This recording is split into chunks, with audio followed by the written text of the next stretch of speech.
Hey everyone, Jim Coventry from RotoWire here, going over today's fantasy football news and notes.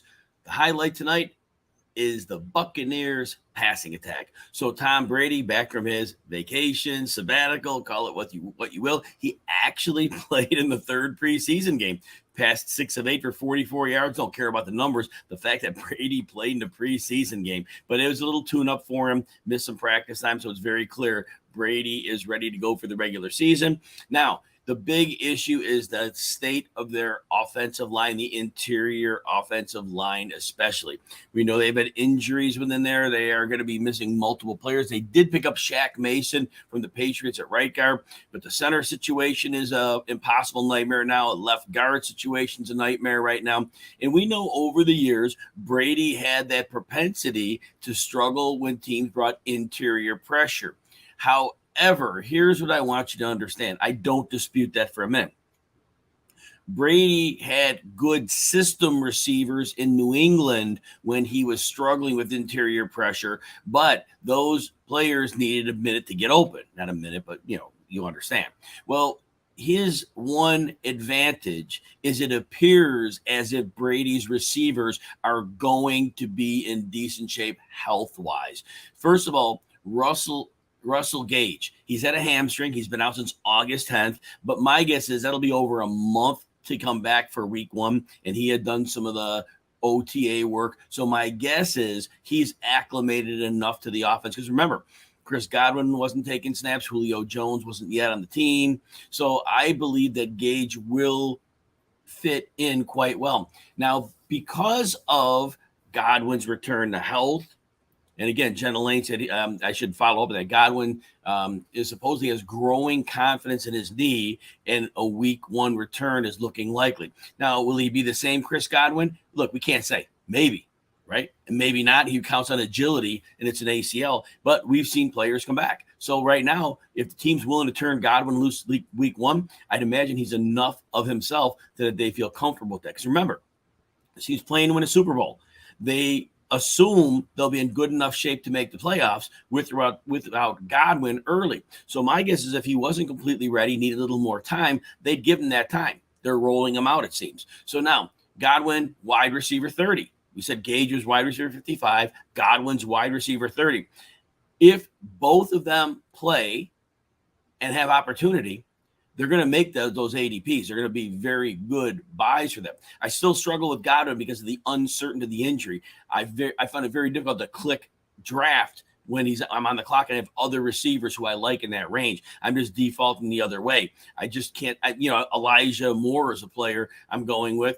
Godwin's a much better player, but Elijah Moore's healthy right now, so I'm looking at that. But again, Gage dropping the wide receiver 55, that is way lower than he was. People are scared of the players coming to health. I still think he's a part of that rotation. Mike Evans, wide receiver 9. That was about his draft price when we thought Godwin wasn't going to be around for quite a while and Julio wasn't there. And I'm stunned his ADP hasn't moved. He is the biggest loser in this whole situation, I believe, and here's why. Because with the interior line being injured for Brady, Brady's going to have to get the ball out quickly. Evans may not have the luxury of the downfield routes that really cash in for him over the course of a season. Remember, he's barely broke 1,000 yards in each of the last 2 seasons. He's been extremely touchdown heavy, which with Brady, that makes sense. Great rapport, great target, and that works. But Evans now looks like he's not going to be a target hog as we were expecting. So at wide receiver 9, I'm not bullish on him. And then Julio Jones, wide receiver 57, going just after Russell Gage. That is surprisingly close. But here's what I think about Julio Jones. Look, we know he's aging. We know he's had injuries. Last year, he never seemed to recover from that preseason hamstring injury. He got on the field. He wasn't right. Apparently, his hamstring is fine. We haven't heard a peep about him not being healthy right now. I fully expect the Buccaneers will manage his snap share. They'll put him in passing situations, high leverage situations like the red zone. And I believe that even if he gets 25, maybe 30 snaps a game, I think he could be very effective because, look, for the first time that we can remember, he is, when healthy, he's not going to be the focal point of the defense. And that's a great opportunity with Tom Brady, who's going to get the ball to his playmakers. So I think there's a chance Julio stays healthy with limited snaps. And I think at wide receiver 57, I think you have a good opportunity there. Now, will he have big weeks every week? No, but none of them will. They're going to have up and downs. We saw Mike Evans, the roller coaster ride with him in the past. So overall, where does that leave us on Brady? Well, look, I said earlier, Brady's going to get the ball out quickly. And I said in New England back in the day when interior pressure hit him, the receivers need a little time to get open. But with this group, they all can win against any type of coverage. Russell Gage is the one guy out here, but he'll see the lightest coverage of them all. So Brady is going to have the luxury of getting the ball in the hands of playmakers immediately. He'll get that ball out in 2.1 seconds if he has to. He'll go faster than he has in the past. I'm not worried at all. So Brady will get it done, and defenses are going to have a nightmare figuring out how to stop if all four of them are around the. Now, I don't think they're going all air raid on us, but certainly the combination of any three of them is going to be a nightmare. So definitely in on the Bucs office. Brady at quarterback 10 is a good ADP, not reaching up much more for him. If I'm missing out on the high-end options, I know Brady has quite the floor. And with that interior line struggling with injuries, I think the running game is what hurts more than not. I think Fournette's used more as a receiver, less as a runner, because I think that running game is going to struggle to get going with the injuries. So I think this is really good for that Bucs passing game. All right. Let's talk a little fantasy football draft strategy. I know a lot of you have drafts currently in the next week. And if at the end there's any questions, I see one in the hopper, I'll take those then. So what I'm advocating in fantasy drafts, let's talk normal 12-team leagues. I know people are in all different types of leagues, and you can always hit me up with questions if you have them about specific leagues. Let's go with the standard 1 quarterback and 12-team league. I am strongly encouraging fantasy managers to wait till about 6 quarterbacks are off the board and then begin to consider shopping for your quarterback.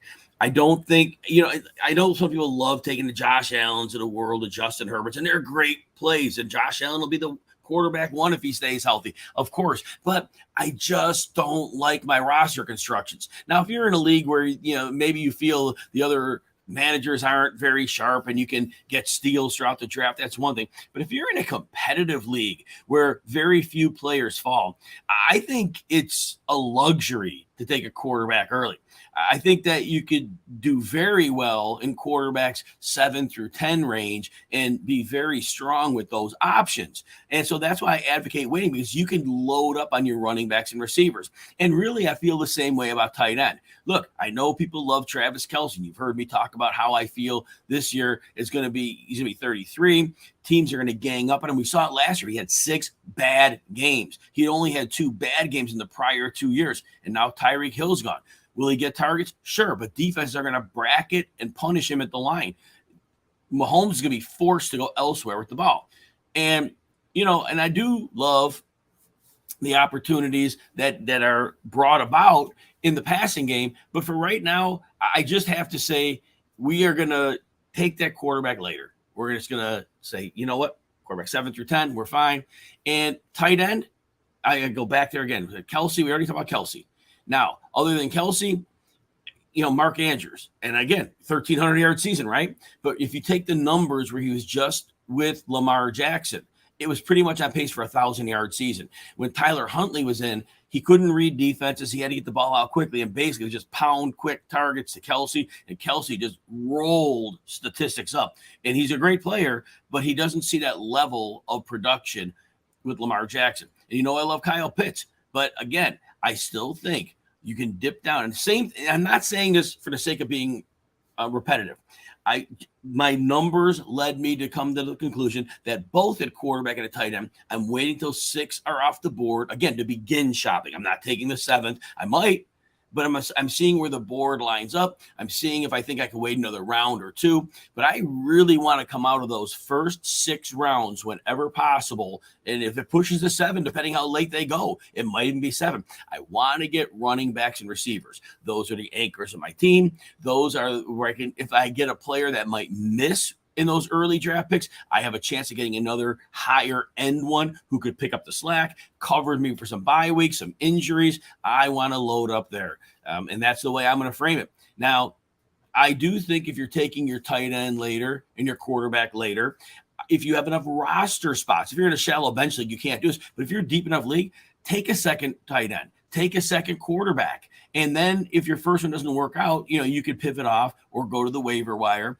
But there's definitely a world this year where there's enough depth to be able to do that. And second tight end could be somebody like Hunter Henry, Austin Hooper. I think both of them could surprise and have better seasons than we think. But you take them as a tight end too, because there's also a good probability they don't pop.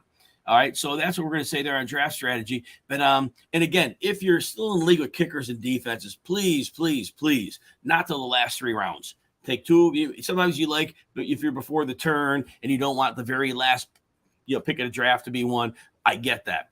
But so maybe 2 of the last 3 rounds. That's when you take those. I just do not recommend you going that route, taking them any earlier than that. And it always works this way in my mind. Almost every time the defense won from the prior year, they get taken early, and almost always they disappoint. It's usually that defense you target. Here's the defense I'm targeting this year. The Chargers. They have it at every level of the field. They have pass rush. They've improved their run defense. They have great cornerback play. They got great safeties. This is a team with Brandon Staley as their coach that could really put it all together. And if you don't get them and you want a really late defense, the Browns are going really late. They had a really tough schedule last year. Schedule lightens considerably. They are really strong at cornerback. They have Myles Garrett leading the pass rush, and they can do what I say the 2 important things in football are whether you can cover and whether you can rush, and they've got those. So that's your sleeper defense late.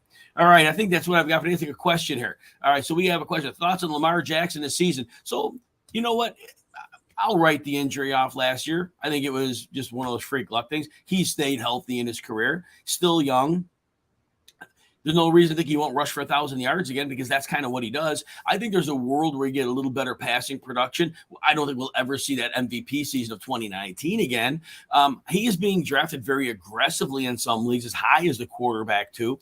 I think if he falls to quarterback 5 or so, I think he's a fair enough value there. But like I said earlier, unless you're in a 2 quarterback league, which he's a great play in there, I just don't want to take my quarterbacks before 6 are off the board. I just feel like my roster construct really hurts for that, and I don't get the depth and high-end talent at wide receiver and running back that I really want. But I think Lamar Jackson's a fine season. I think he definitely finishes the top 5 quarterback, as he seems to always do, and he has a great floor at that rushing ability. So no reason to shy away from him. Like I said, if you're a 2 quarterback league, you definitely want him, in the first round if the other quarterbacks are gone that you're looking at ahead of him, which may not be many. But, I don't know how their weapons are going to shake out. I mean, I think Rashad Bateman's great, and I know some people disagree with me, but I kind of side with Football Outsiders here. They have quite a bit of film where they recognize that Lamar Jackson does struggle throwing to the outside. I know other people don't think that. I do think he struggles throwing to the outside. We see a lot of his bad throws there. And if that's where Rashad Bateman's going to be, it may not play to his best strengths. And I think Mark Andrews gets a little bit of a ding too,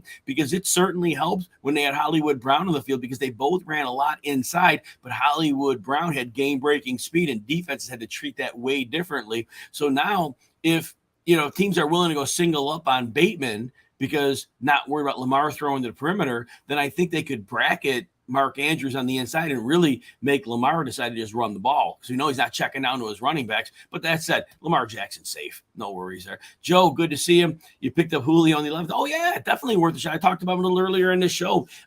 I think he's going to see 25 to 30 snaps a game. We haven't heard anything about his hamstring, so right now it seems like he's healthy, and I think the Bucs will be good about managing him. Hey, Brady might even work with him in terms of the TB12 method, right? Teach him about the stretching and the yoga and whatever else he needs to do to maintain pliability. And, last year Julio never got over the hamstring injury, but yeah, worth a shot in the 11th round, because, and I didn't even mention this earlier, but when they're in the red zone, it's not going to automatically be like Mike Evans. If Mike Evans has a tough draw, Julio Jones is on the field, Tom Brady's not going to say, well, I got to throw this to Evans. Julio Jones, his whole career, got bracketed in the red zone. He's not going to see that type of treatment here in Tampa Bay. So Julio Jones may be an easy opportunity. He may get a lot of those Gronk touchdowns as well. So I don't think there's a sky-high ceiling for Julio Jones, because I think his snaps will be managed. They could make a Super Bowl run, as they're hoping to do. But definitely, no, I think in the 11th round, he's a steal there.